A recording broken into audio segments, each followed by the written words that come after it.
असेल त्यांना आपण 7 मिनिटं देणार आहोत. त्या 7 मिनिटात तुमचे पॉइंट आणि पहिल्यासाठी जर काही रिबेटल असेल तर ते आपल्याला करायचं. आणि सगळ्यात शेवटी फॉर द मोशन व्यक्तीसाठी आपण पुन्हा एकदा 2 मिनिटं देणार आहोत. त्या 2 मिनिटात त्यांनी रिबेटल करायचंय. प्रत्येक वेळी 1 मिनिट बाकी असताना आपण रिंग करू, तुम्हाला अलार्म देऊ की 1 मिनिट बाकी राहिले आणि त्यानंतर मग तुम्ही तुमचं भाषण संपवायचंय. ओके, आहे का? क्लिअर आहे का? यस. ओके ओके सर, करायची सुरुवात? हो सर. मिलिंद सर, नंबर सांगा प्रत्येक. 39A आणि 38B.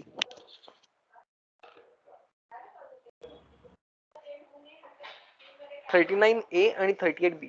Okay okay. सो मी 1 2 3 गो म्हणेन आणि मग 39A आपण चालू करू शकता. 1 2 3 गो. कर्मवीरांचे ज्ञानपीठ हे शक्तीपीठ हे ठरते आहे. शाहू फुल्यांचे समानतेचे तत्व मानसी मूर्ती आहे. धर्म जातीच्या पार गांधीचे मूल्य मानवी जपतो आहे आणि रेतीमधून नव्या युगाचा माणूस आता घडतो आहे. आदरणीय व्यासपीठावरील व्यासपीठावरील आदरणीय अध्यक्ष, मान्यवर जज आणि या सर्व विद्यार्थी मित्र मैत्रिणी, मी 39A विषय मांडते आहे. इंटरनेट सृजनशीलता रोखत आहे. वर्ल्ड हेल्थ ऑर्गनायझेशन या अंतर्गत जोसेफ फॉर, जॉन टोरस आणि इतर संशोधकांच्या वर्ल्ड सायकॅस्ट्रिक या जागतिक मानसरोग तज्ञांच्या संस्थेनं एका सुप्रसिद्ध नियतकालिकामध्ये दिनांक 26 मे 2021च्या अंकामध्ये प्रसिद्ध केलेल्या इंटरनेटवरील काही धक्कादायक निष्कर्ष जगासमोर मांडले.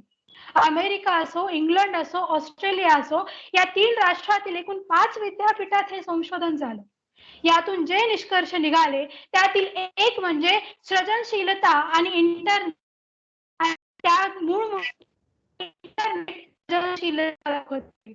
त्या संशोधक टिप्पणी करताना असं लिहितात, कला, खेळ यामध्ये काही नवीन विचार करण्याची आणि आपल्याला वेगवेगळ्या कल्पनांची नवनिर्मिती करण्याची क्षमता निर्माणच होत नाही.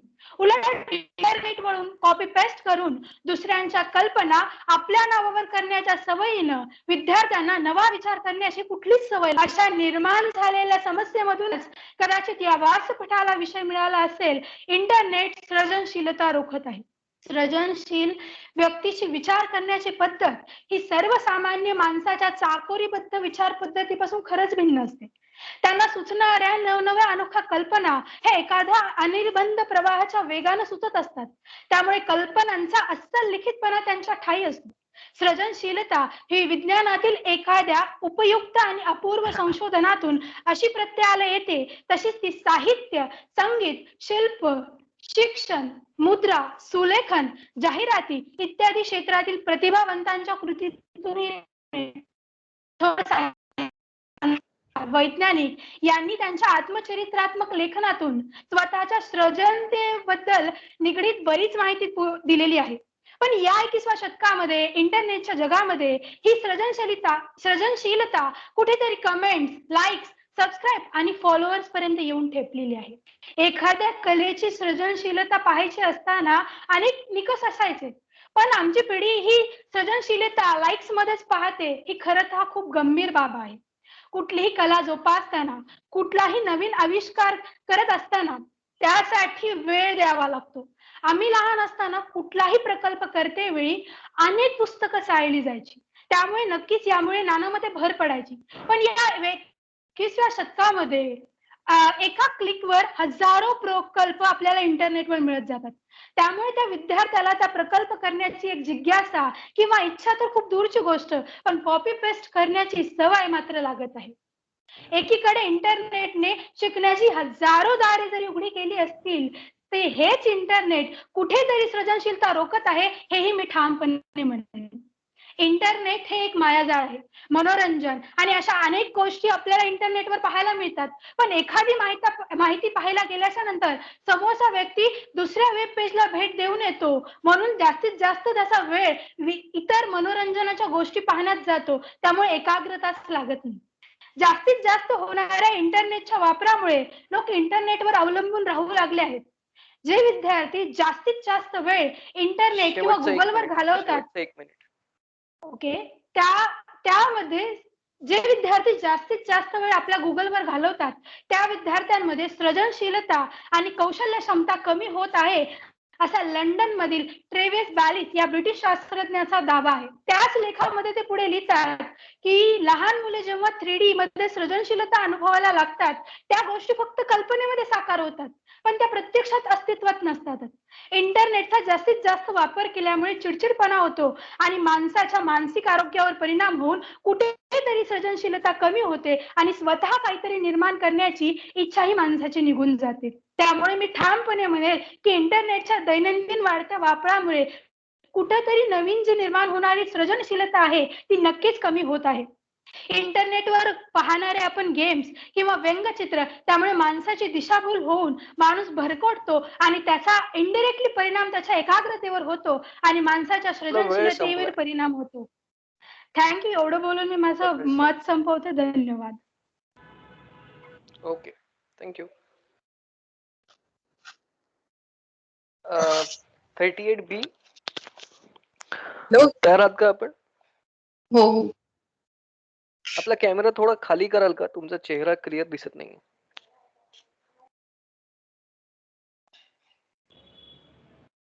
येतोय का? अजून थोडा खाली होऊ शकेल का? तुमचा चेहरा फ्रेम मध्ये तो अजून येत नाही. हॅलो, येतोय आता? ओके ओके, ठीक आहे. चालेल ना सर असं? चालेल, फेंट आहे फक्त ओके ओके. स्क्रीन. हा, थोडा फेंट येतोय. तुम्ही प्रकाशात म्हणजे कुठनं तरी लाईट येतोय खूप जास्त. तरी वेगळीकडे शिफ्ट होऊ शकाल का, जर पॉसिबल असेल तर? कॅमेरा सर, येतो. ऍक्च्युली सर थोडासा माझा कॅमेरा ब्लर झालाय. हा, ओके, ठीक आहे ठीक आहे. ठीक आहे, मग काही हरकत नाही. फक्त हा हा, आता जसं राहिलं तसं राहा, पण तुमचा चेहरा पूर्ण दिसतोय आता. ओके. तुम्हाला 7 मिनिटं मिळतील. 6व्या मिनिटाला आम्ही तुम्हाला अलार्म देऊ आणि 1 2 3 गो म्हटलं की तुम्ही चालू करू शकता. 1 2 3 गो. नमस्कार, मी स्पर्धक कोड क्रमांक 38B अपक्ष विषय मांडते आहे. इंटरनेट सर्जनशीलता रोखत नाही, तर इंटरनेट सर्जनशीलता वाढवतं. खरं तर सर्जनशीलता म्हणजे काय? तर काहीतरी नवीन करण्याची क्षमता, आपल्या ज्ञानाचा वापर करून काहीतरी नवीन गोष्ट तयार करण्याची क्षमता. आणि इंटरनेट आपल्याला हा ज्ञानाचा साठा वाढवण्यास मदत करतं. खरं तर जेवढा ज्ञानाचा साठा जास्त, तेवढं आपण सर्जनशील जास्त बनू शकतं. आणि मला वाटतं इंटरनेट पेक्षा ज्ञानाचा मोठा स्रोत हे कुठलंच असू शकत नाही. खरं तर सर्जनशीलतेला तेव्हाच प्रोत्साहन मिळेल जेव्हा आपण आपले नवीन विचार, आपल्या कल्पना ह्या लोकांपर्यंत पोहोचू शकू. आणि मला वाटतं इंटरनेटनं आपल्याला हे व्यासपीठ उपलब्ध करून दिलंय, जिथं आपण आपले विचार, आपल्या कल्पना हे आपण कुठल्याही सेन्सरशिप शिवाय लोकांपर्यंत पोहोचू शकतो. आणि खरं तर हे आपल्याला इंटरनेटने एक मोलाची संधी उपलब्ध करून दिली आहे. खरं तर डार्क माउथ या लहान मुलांच्या लेखक असे म्हणतात की इंटरनेट लेखकांना नवीन विचार करण्यास आणि आपल्या कथा प्रकाशित करण्यास प्रोत्साहन करतं. खरं तर ज्यांना लेखनाची आवड आहे, ते ब्लॉगच्या माध्यमातून आपले विचार जगासमोर मांडू शकतात. अनेक आपले विचार ते लोकांसमोर मांडून आपले विचार, खरं तर जुन्या काळात दिग्दर्शक लोक चित्रपटाच्या माध्यमातून आपले विचार जगासमोर आणत. पण आजकाल व्हिडिओ मेकिंगच्या साहाय्यानं आपण एक सर्वसामान्यातला माणूसही आपले विचार हे जगासमोर आणू शकतो. खरं तर ही संधी आज आपल्याला इंटरनेटच्या माध्यमातूनच उपलब्ध झाली. एक सर्वसामान्यातला माणूसही एक दिग्दर्शक म्हणून उदयास येतो, ते फक्त इंटरनेटच्या माध्यमातून. खरं तर ज्यांना फोटोग्राफीची आवड आहे ते अनेक मोफत फोटो एडिटिंगच्या माध्यमातून आपले सर्जनशीलता ही लोकांसमोर दाखवू शकतात. आपल्या Instagram पेजवरती ते आपले फोटो, एडिट केलेले फोटो, आपली सर्जनशीलता ते आपल्या प्रेक्षकांसमोर मांडू शकतात आणि ब्राउझरवर ते आपले फोटोही विकू शकतात. खरं तर अ, आपण WhatsApp ॲपचा वापर करून अनेक ग्रुप बनवू शकतो. तर काही ग्रुपमध्ये काही लोकांच्या अडचणी आपण त्याच्यावर अडचणी मांडू शकतो आणि सगळ्यांनी आपण क्रिएटिव्हली विचार करून त्याच्यावर त्या त्या प्रश्न एक नवीन पद्धतीने सोडवण्याचा हा प्रयत्न करू शकतो. खरं तर आज इंटरनेटवर अनेक लँग्वेज शिकवणारे ॲप अनेक उपलब्ध आहेत. आपण त्याचा वापर करून आपण विविध भाषा विकसित करू शकतो. विविध कौशल्ये आपण ग्रहण करू शकतो. खरं तर आज त्या लँग्वेज ॲपमुळे आपण घर बसूनही एक आपण विविध प्रकारच्या ॲप्सद्वारे आपण एक माहिती ग्रहण करू शकतो. खरं तर आपण म्हणतो, की ऑनलाईन गेम्स, पण काही ऑनलाईन गेम्समुळं आपण काही क्विज किंवा सुडोकूच्या माध्यमातून लहान मुलांमध्ये एकाग्रता क्षमता वाढवते. ऑब्झर्वेशन क्षमता ही त्याच्यामुळे वाढते. काही गुंतागुंतीचे प्रश्न आपण त्या ऑनलाईन गेम्समध्ये सोडवू शकते. मुलांची क्षमता आणि पर्यायाने सर्जनशीलता आपण त्या ॲप्सद्वारे नक्कीच वाढवू शकतो. खरं तर आज कोरोनाच्या काळामध्ये एक परिस्थिती, बेरोजगाराची परिस्थिती खूप निर्माण झाली.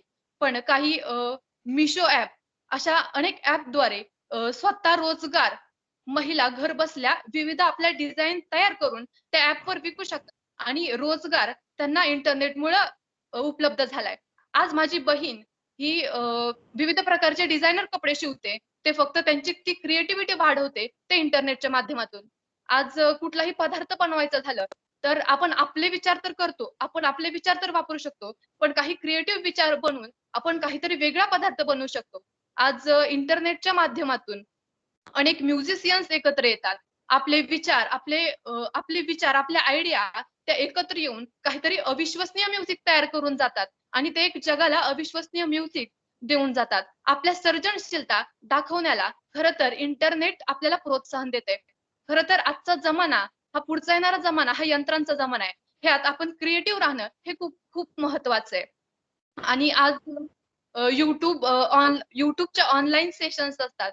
त्यामध्ये आपल्याला आपली क्रिएटिव्हिटी दाखवायचा प्रयत्न करता येतो. शिवाय आजकाल जॉब्स ऑफर करताना आपण आपली क्रिएटिव्हिटी सर्टिफिकेटपेक्षा आपण आपली क्रिएटिव्हिटीवर जास्त भर देणं आवश्यक आहे आणि हे सगळं शक्य आहे ते फक्त इंटरनेटच्या माध्यमातून. खरं तर इंटरनेटचे आजकाल आपल्याला अनेक फायदे आहेत. आपण म्हणतो की लहान मुलं मोबाईलचा वापर करतात. पण असे अनेक काही ॲप आहेत, ज्यामध्ये पालक मुलांवर कंट्रोल करू शकतात. मुलांचा आणि पालकांचा मोबाईल कनेक्ट करू शकतात आणि आपण मुलांवर कंट्रोल करू शकतो, की मुलांनी काय पाहायचं, काय नाही ते.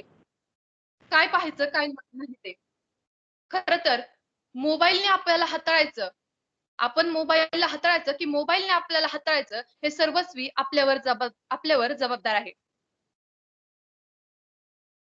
आणि आपण सर्वजण याचा वापर हा नक्कीच आपली क्रिएटिव्हिटी वाढवण्यासाठी करू, एवढाच मी विचार व्यक्त करते. आणि खरं तर तुम्ही म्हणालात तसं अ, मुलं आजकाल खूप डिस्ट्रॅक्ट होतात मोबाईलमुळं.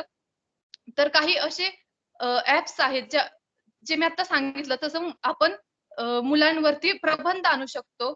जे आपण काय पाहायचं, काय नाही ते ठरवू शकतो. आणि खरं तर काय पाहायचं ते आपण ठरवणं हे जास्त एक मला मिनिट, योग्य वाटतं. शेवटचं 1 मिनिट आहे आपल्याकडे. आणि असं म्हणतात, की मुलांची व्यायामाची तुम्ही म्हणालात, की हेल्थ इश्यूज होत आहेत इंटरनेटच्या वापरामुळे. पण आजकाल वर असे काही योगा, मेडिटेशन्स किंवा रिलॅक्सिंग म्युझिक यामुळे आपल्याला हेल्थ खूप प्रमाणात फरक पडतो. शिवाय आजकालच्या लॉकडाऊनच्या काळामध्ये घर बसल्या आपण इंटरनेटच्या माध्यमातून आपली व्यायाम करू शकतो. अनेक व्यायाम शिकू शकतो. अनेक प्रकारचं कौशल्य आपण आत्मसात करू शकतो आणि आपली प्रतिकारशक्ती पण अनेक व्हिडिओज असतात, की आपली प्रतिकारशक्ती कशी राहता येईल किंवा आपण अनेक त्याच्यातून अवगत करू शकतो आणि नक्कीच आपण आपल्याला सर्जनशील करू शकतो. आणि मला वाटतं की इंटरनेटचा वापर हा आपण सर्जनशील होण्यासाठी जास्त कराल एवढाच मत व्यक्त करते आणि थांबते. धन्यवाद. Okay, thank you. 39A आपल्याला रिबेटल साठी 2 मिनिटं आहेत. मी 1 2 3 गो म्हणतो Okay. आणि मग तुम्ही सुरू करू शकता. 1 2 3 गो. खरंच माणसाने बोलता बोलता बोलत जावं असंच ते बोलले. बोलूनही ते बोलले यावर मला एका काव्याची आठवण झाली. जगुनी असे जगावे जगण्यास अर्थ यावा, अर्थ व्यर्थ न जाता जीवनात सार्थ व्हावा. सृजनशीलता ही माणसाचं जीवन कुठेतरी सार्थ करण्यासाठी उपयोगात येते हे म्हणणं तितकंच महत्वाचं आहे. इंटरनेट सृजनशीलता निर्माण नाही करत, ते जोपासतं हे मला सांगायचं आहे आवर्जून. इंटरनेटमुळे एक व्यासपीठ निर्माण झालं आहे, पण मुळात इंटरनेट माणसाला सृजनशील नाही बनवू शकत.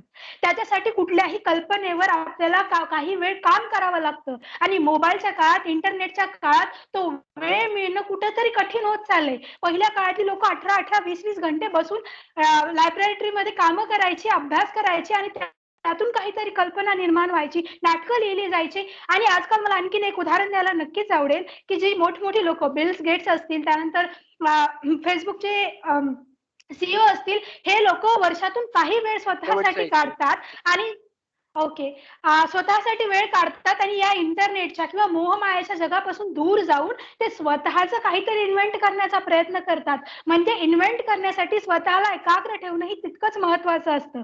माहिती ग्रहण करणं म्हणजे सृजनशीलता नव्हे, तर त्या माहितीचे एकत्र करून आपल्या आयुष्यात आलेल्या प्रयोगांमध्ये ती माहिती दाखवणं आणि त्याच्यातून काहीतरी नवं निर्माण करणं म्हणजे सृजनशीलता आहे. आणि जे काही उपलब्ध आहे, जर इंटरनेटचा वापर योग्यच झाला तर ते सृजनशील बनू शकेल. जर इंटरनेटचा होणारा दैनंदिन जो वापर आहे तो कुठेतरी आपल्याला अयोग्य होताना दिसतो, त्यामुळे विद्यार्थ्यांचं किंवा माणसाचं दुर्लक्ष होऊन जातं आणि माणसाला इंटरनेट हे सृजनशीलतेपासून रोखतं हे म्हणायला आताही मी माझ्या विषयावर ठाम आहे की इंटरनेट सृजनशीलता कुठेतरी रोखत आहे. त्यामुळे इंटरनेटचा वापर कमी करून तो समप्रमाणात, योग्य प्रमाणात करणं हेही तितकंच महत्वाचं आहे. धन्यवाद. Okay, thank you. Okay, 39A 38B आपली डिबेट झालेली आहे. आपण रूम लिव्ह करू शकता. Thank you so much.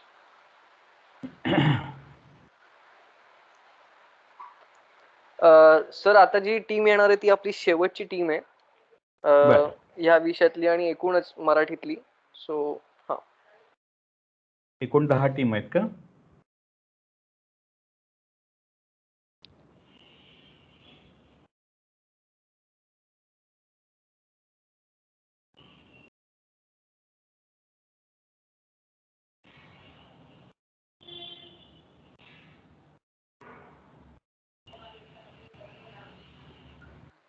A आणि 39B आपण कॅमेरे आणि माईक चालू करता का? माझा कॅमेरा आणि माईक दोन्ही चालू आहे. माझा आवाज येतोय सृजन? हो, येतो. 38A. Okay, perfect. वैदिक दिसतायत का दोघे नीट? हो, क्लिअर आहे. सर, आपल्याला? तर माझा आवाज हो. ओके.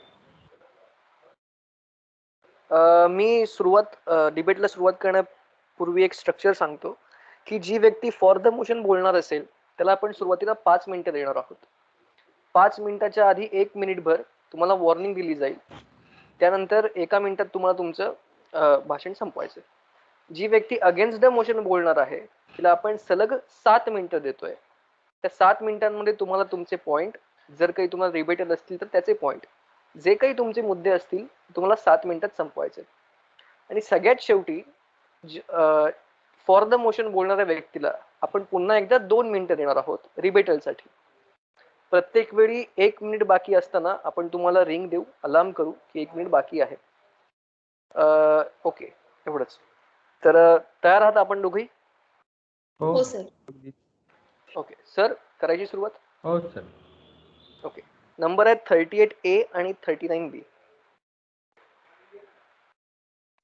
मी 1 2 3 गो म्हणेन आणि मग आपण सुरू करू शकता. 38A. 1 2 3 गो. जेव्हा एखाद्या उदात्त हेतूने शिक्षण घेतलं जातं तेव्हा सर्जनशीलता बहरते. सर्जनशीलता उदयाला आली की नवीन विचार पेरले जातात आणि हे नवीन विचार पेरले की ज्ञानाची ज्योत अधिक तीव्रतेने प्रज्वलित होते आणि त्यातूनच एक भरभक्कम अर्थव्यवस्था रचली जाते. एपीजे अब्दुल कलाम यांच्या या वाक्यानुसार सर्जनशील भारताचा पाया आहे असं म्हटलं तर वावगं ठरणार नाही. पण हीच सर्जनशीलता सध्या इंटरनेटच्या अतिवापरामुळे धोक्यात येत चालली आहे किंवा रोखली जात आहे, या विषयावर मी कोड क्रमांक 38A आज आपल्याशी बोलणार आहे. खरं तर सर्जनशीलतेवर बोलण्याआधी सर्जनशील म्हणजे काय हे समजून घेणं जास्त महत्वाचं. तर एखादी चाकोरीबद्ध विचारप्रणाली सोडून जर दुसऱ्या कोणत्या तरी नवीन विषयाची किंवा नवीन संकल्पना मांडायची असेल तर ती नव्या पद्धतीने मांडणं म्हणजेच सर्जनशीलता होय. सर्जनशीलता ही नाविन्यपूर्ण व मौलिकता अशा घटकांना खूप जास्त प्रोत्साहन देत असते. पण सध्याच्या काळात लोकांची कॉपी पेस्ट करण्याची वृत्ती वाढली आणि त्याला इंटरनेट खूप जास्त जबाबदार आहे. इंटरनेटमुळे माहिती सहजपणे उपलब्ध होत असते आणि उपलब्ध झालेली माहिती कितपत योग्य कितपत अयोग्य याचा देखील विचार केला जात नाही. बऱ्याचदा ती माहिती तशीच पुढे पोहोचवली जाते आणि त्यामुळेच आपल्याला ऑथेंटिकेटेड सोर्सेस मधूनच माहिती मिळवता आली पाहिजे. कारण विषयाचं सखोल ज्ञान आपल्याला होतं व त्यातून ज्या नवनवीन संकल्पना उदयाला येतात त्याची पायाभरणी सुद्धा भक्कमपणे केली जाते. सर्जनशीलतेची पहिली पायरी म्हणजे एखाद्या गोष्टीवर लक्ष केंद्रित करणं. एखाद्या गोष्टीवर लक्ष केंद्रित करण्यासाठी किंवा त्या विषयाची आवड निर्माण होण्यासाठी 5 मिनिटं पुरेशी असतात आणि पुढची 90 मिनिटं आपण त्या विषयावर पूर्णपणे लक्ष केंद्रित करू शकतो. पण सध्या इंटरनेटमुळे प्रचंड प्रमाणात सोशल मीडियाचा वापर वाढला आहे आणि त्या सोशल मीडियामुळे बऱ्याचदा व्यत्यय निर्माण होतो आणि त्या व्यत्ययामुळेच लक्ष केंद्रित करणं अवघड होतं. अर्ल नाइटिंगेलच्या एका वाक्यानुसार एखाद्या विषयाची आत्यंतिक आवड त्या विषयाच्या संबंधित नैसर्गिक सर्जनशीलता त्या प्रचंड मोठ्या प्रमाणात विस्तार करत असते आणि सर्जनशील व्यक्तीला अतिशय अभिनव अशा कल्पना सुचत असतात आणि त्या कल्पना इतक्या अनिर्बंध वाऱ्याच्या वेगाने सुचत असतात की त्या व्यक्तीकडे त्या कल्पनांचा पूर्णपणे अस्खलितपणा असतो. पण इतर काही वाईट वृत्तीच्या व्यक्ती ती माहिती गोळा करतात आणि ती माहिती चुकीच्या पद्धतीने सादर करतात. त्यामुळे सर्जनशील लोकांच्या कष्टाचा मोबदला हा या दुसऱ्या व्यक्तींना होत असतो. आणि ह्या इंटरनेटमुळे खरं तर आपल्याला बाकीचे सुद्धा शारीरिक परिणाम खूप सहन करावे लागत असतात. कारेन हार्नाय हिच्या मते आपला जो अस्सल स्व असतो तर तो अस्सल स्व जपण्यासाठी आपण खूप प्रयत्न करत असतो आणि हा अस्सल स्व जोपर्यंत सचेत किंवा जिवंत असतो तोपर्यंत आपण सर्जनशील होत असतो. पण ही सर्जनशीलता बनवण्यासाठी काही सामाजिक, आर्थिक, राजकीय तसेच मानसिक व शारीरिक घटक सुद्धा महत्वाचे असतात. पण इंटरनेटच्या अतिवापरामुळे आपलं स्वतःच्या तब्येतीकडे व शारीरिक स्वास्थ्याकडे तितकंसं लक्ष राहिलेलं नाही. खरं तर ह्या कोरोनाच्या काळात वाममार्गाने पैसा कमवण्याचे सुद्धा खूप मार्ग उपलब्ध झालेले आहेत. उदाहरणार्थ एखाद्या सर्जनशील लोकांचा वापर करून म्हणजेच ऍप डेव्हलपर्स किंवा वेब डेव्हलपर्सचा वापर करून एखादं ऍप विकसित केलं जातं. त्या ऍपवरती प्रचंड प्रमाणात ग्राफिक्सचा वापर केला जातो आणि त्या ग्राफिक्स मधून आकर्षक अशा सूट देणाऱ्या जाहिराती बनवल्या जातात आणि त्या जाहिरातींमधून ग्राहकांची पूर्णपणे शुद्ध लुटालूट केली जाते. ह्या गोष्टीला फक्त मोठे म्हणजे वयस्कर लोक किंवा अशिक्षित लोकच बळी पडत नाहीत तर कित्येक सामान्य मुलांना शेवटचं एक मिनिट भुरळ पडली जाते आणि त्या व्हिडिओ गेम्समुळे बऱ्याचदा मुलं अतिशय उच्च थराला जाऊन आत्महत्येचा सुद्धा प्रयत्न करायला लागतात. खरं तर सर्जनशीलता प्रत्येक क्षेत्रात एक महत्वपूर्ण कामगिरी करते आणि त्या कामगिरीमध्येच फार्मसी हे सुद्धा एक क्षेत्र आहे. फार्मसीमध्ये ट्रान्सडर्मल पॅच अशी एक नॉवेल ड्रग डिलिव्हरी सिस्टीम वापरली जाते. तर हे ट्रान्सडर्मल पॅच म्हणजे त्यामध्ये औषध हे त्या एका पट्टीच्या स्वरूपात कानामागे किंवा ज्या अवयवाला औषधाची जास्त गरज आहे तिथे सोडल्या जातं. पण इंटरनेटवरती जे वैज्ञानिक ब्लॉग्स उपलब्ध आहेत त्यावर ही माहिती अतिशय चुकीच्या पद्धतीने पसरवली जाते आणि त्यातूनच लोक अशा नवनवीन अनोख्या संकल्पना मान्य करण्यासाठी तयार नाहीत. तसेच आता सध्या बेरोजगारीचं प्रमाण 2020च्या आकडेवारीनुसार 7.11% पोहोचलंय आणि 2007 मध्ये तेच प्रमाण 5.41 एवढ्या टक्क्यांवर होतं. तो वेळ संपलाय.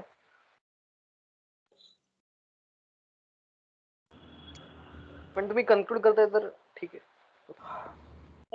आताच्या कोरोनाच्या काळात लोकांनी नोकऱ्या गमावल्या हे ठीक आहे, परंतु बऱ्याच अंशी इंटरनेटचा अतिवापर हा सुद्धा ह्या बेरोजगारीचं एक महत्वाचं कारण बनलाय.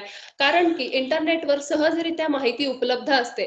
कोरोनाच्या काळात सगळ्यांनीच नोकऱ्या गमावल्या का? तर नाही. जे लोक चाकोरीबद्ध विचार करतात त्यांनीच नोकऱ्या गमावल्या, पण जे लोक सर्जनशील विचार करतात त्यांच्या नोकऱ्या मात्र टिकून राहिलेल्या आहेत. आणि त्यामुळे सर्जनशीलता ही इंटरनेटच्या वापरामुळे रोखली जात आहे असं मला वाटतं. Okay, thank you. Thank you sir. 39B, तुम्हाला आता सलग 7 मिनिटं मिळतील. 6व्या मिनिटाला तुम्हाला अलार्म केलं जाईल की 1 मिनिट बाकी आहे. आणि ठीक आहे, मी 1 2 3 गो म्हणतो आणि मग तुम्ही सुरू करू शकता. 1 2 3 गो. नमस्कार, मी रणजित, टीम कोड 39B. आजचा आपल्या डिबेट कॉम्पिटिशनचा विषय इंटरनेट सर्जनशीलता रोखत आहे याच्या विरुद्ध बाजूने बोलत आहे. तर माझ्या प्रतिस्पर्ध्यांनी जी व्याख्या सांगितली सर्जनशीलतेची तीच मी पुढे सांगेल की सर्जनशीलता म्हणजे अशी एखादी गोष्ट तयार करणे जी स्वतःमध्येच नवीन आहे, त्याचं काहीतरी नाविन्य आहे आणि ती काहीतरी वेगळी आहे अशी गोष्ट म्हणजे तयार करणे. आपण ही गोष्ट एका ओळीमध्ये व्यक्त नाही करू शकत की काय असू शकते. ती गोष्ट एखादा वैज्ञानिक प्रमाण असू शकतो, सांकेतिक संकल्पना असू शकते, गणितीय संकल्पना असू शकते, एखादी कलाकृती असू शकते, एखादं शिल्प असू शकतं, अगदी काहीही असू शकतं, एखादं व्यंग असू शकतं किंवा काव्य असू शकतं, जे एखाद्या कलाकाराद्वारे नवीन असं काहीतरी केलं जातं. आणि इंटरनेट म्हणजे काय, तर इंटरनेट हा एक माहितीचा खूप मोठा सोर्स आहे, माहितीचा खूप मोठा स्रोत आहे. आपल्याला खूप जगातील देश विदेशातील कोणत्याही विषयातील कोणत्याही बाबतीतील माहिती आपल्याला इंटरनेट द्वारे आपल्याला लगेचच मिळू शकते. आणि सर्जनशीलतेमध्ये एखादी नवीन रचना करताना आपल्याला एखाद्या विषयाची माहिती असणं खूप खूप महत्वाचं आहे आणि खूप गरजेचं आहे. मी माझे मुद्दे 3 मुद्द्याद्वारे माझं मी मत सांगेल. एक म्हणजे पहिला प्रेरणा, दुसरा माहिती आणि तिसरा म्हणजे पाया. तर पहिला मुद्दा मी विश्लेषण करेल की प्रेरणा. एखादी नवीन रचना करण्यासाठी एखाद्या कलाकाराला किंवा एखाद्या व्यक्तीला काहीतरी प्रेरणा हवी असते आणि ती प्रेरणा मिळाल्यानंतर मग तो नवीन रचना करतो.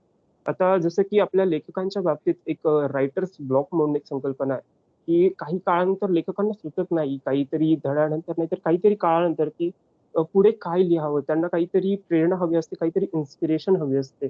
आणि मग ते लोक काय करतात, समाजामध्ये फिरतात, भ्रमंती करतात आणि अशा वेळेमध्ये हे करताना त्यांना वेळ आणि पैसा ज्या 21व्या शतकातील मौल्यवान वस्तू आहेत त्यांचा त्यांना त्या तिथे त्या द्याव्या लागतात. किंवा एखादं कलाकार जरी असेल, एखादा चित्रकार असेल, एखादा शिल्पकार असेल, काही काळानंतर त्यांना समजत नाही, त्यांना काहीतरी प्रेरणा हवी असते एखादी नवीन कलाकृती करण्यासाठी. आणि इंटरनेटद्वारे ही प्रेरणा अगदीच मिळू शकते. इंटरनेटमधून आपण देशविदेशातील घटना बघू शकतो. अगदी एखादा आपल्या भागातील चित्रकार असेल किंवा शिल्पकार असेल, त्याला विदेशामध्ये युरोपामध्ये जाऊन तिथे असणारी शिल्प, अगदी ग्रीसमध्ये, युरोपमध्ये असणारी, रोममध्ये असणारी शिल्प तो इथे बघून तो त्याचं तेवढं क्षमता नाही की तो तिथे जाऊन तो बघेल, पण तो इंटरनेटद्वारे त्या गोष्टी बघू शकतो, त्यांची माहिती तो घेऊ शकतो आणि त्यातून तो एक प्रेरणा घेऊ शकतो. हा माझा पहिला मुद्दा आहे की पहिला मुद्दा प्रेरणा, दुसरा मुद्दा माहिती. आपल्याला एखाद्या गोष्टीविषयीची प्राथमिक माहिती असेल तर आपण त्याच्यातून रचना करू शकतो आणि इंटरनेट आपल्याला माहिती देण्याचं काम करतं. कोणत्याही विषयात अगदी चित्रकला अनेक 64 आपल्या शास्त्रांमध्ये सांगितलेल्या 64 कलापैकी कोणत्याही कलेची माहिती आपल्याला इंटरनेटद्वारे कशाचीही माहिती मिळू शकते. युट्यूब आहे आपल्याकडे, आपल्याकडे गुगलवरती आपण कोणत्याही प्रकारची माहिती मिळवू शकतो. आपण इंस्टाग्राम, फेसबुक सारख्या कम्युनिकेशन ऍप्सवरती जे कलाकार या कलांमध्ये खूप निपुण आहेत त्यांच्याकडून मदत घेऊ शकतो, त्यांचं मार्गदर्शन घेऊ शकतो आणि त्यातून आपल्याला माहिती मिळते. आणि हा माझा दुसरा मुद्दा आहे की माहितीद्वारे आपण जसं इंटरनेट आपल्याला सर्जनशीलतेला माहिती देतं. आणि तिसरा मुद्दा म्हणजे मी पाया म्हणतो, बेस फाउंडेशन ज्याला आपण म्हणतो, की एखाद्या गोष्टीविषयीचं प्राथमिक ज्ञान असतं. आता जेव्हा मला समजलं की मला या विषयावरती बोलायचंय, तर मलाही याविषयी काही जास्त माहिती नव्हती. मग मी एकदम एकदम निशब्द होतो की मी काय बोलू याच्यावरती, मला काही माहिती नाही. पण मी त्यानंतर नेटवरती सर्च केलं, मी आर्टिकल्स बघितले, मी YouTube व्हिडिओज बघितले आणि त्यातून माझं एक मूळ ओपिनियन, एक बेसिक ओपिनियन, माझा एक पाया तयार झाला या संकल्पने, या विषयाविषयी.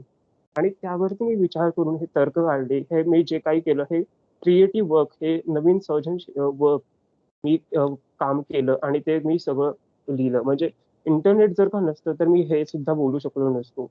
आणि एवढा आपला इंटरनेटचा आपला उपयोग आहे एखादी नवीन गोष्ट, क्रिएटिव्ह गोष्टी करण्यासाठी. अ, आणि त्यामुळेच आता मी माझ्या प्रतिस्पर्ध्याने काही मुद्दे मांडले होते. त्याचं विश्लेषण मी माझ्या शब्दांमध्ये करेल.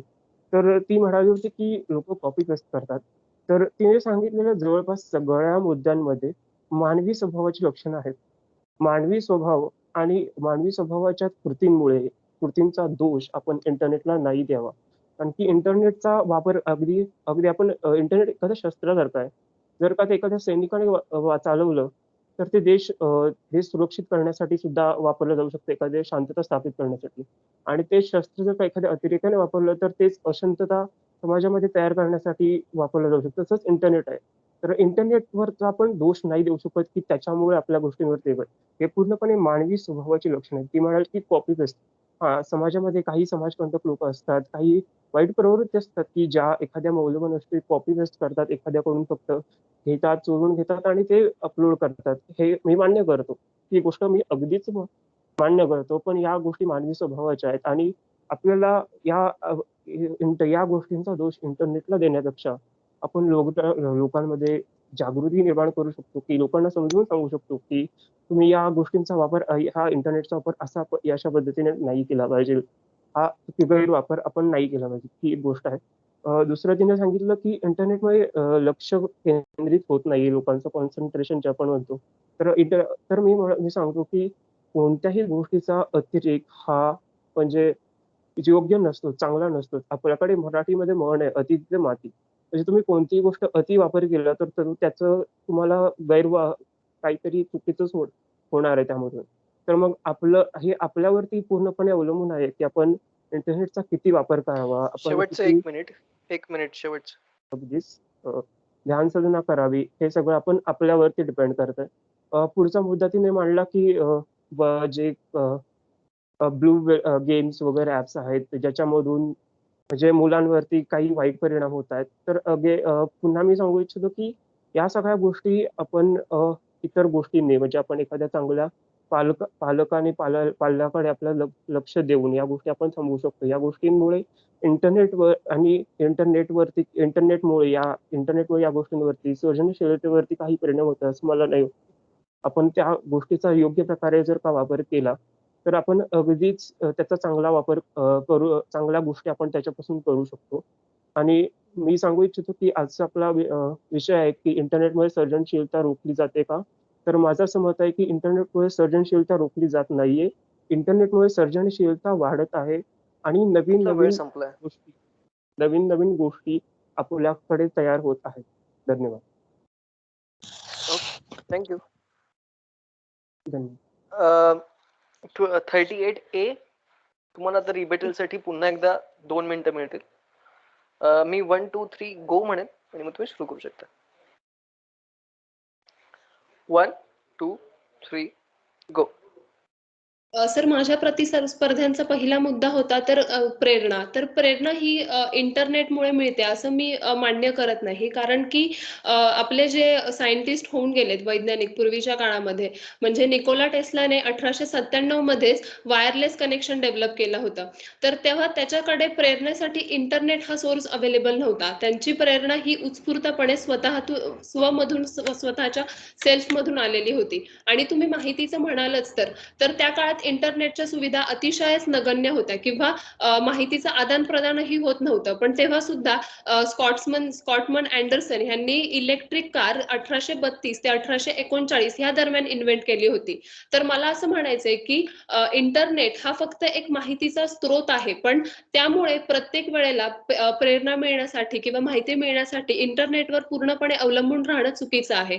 कारण की इंटरनेटवर बऱ्याचदा मिळणारी माहिती ही चुकीची सुद्धा असू शकते. त्याचबरोबर माझ्या शेवटचं 1 मिनिट.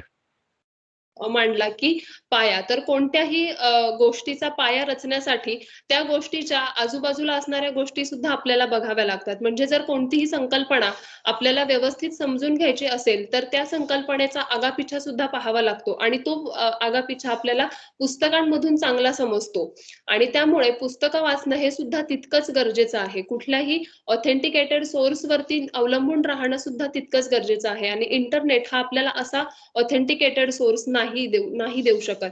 त्यामुळे माझं असं म्हणणं आहे की जसं आपण इंटरनेटचा अतिवापर करतोय त्यामुळे आळस, बाकीच्या जिज्ञासू वृत्ती कमी होत आहेत, तशी हळूहळू समाजातली सर्जनशीलता सुद्धा कमी होत चालली आहे. धन्यवाद.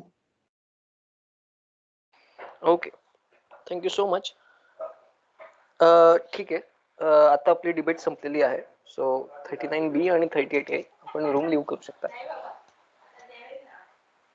धन्यवाद.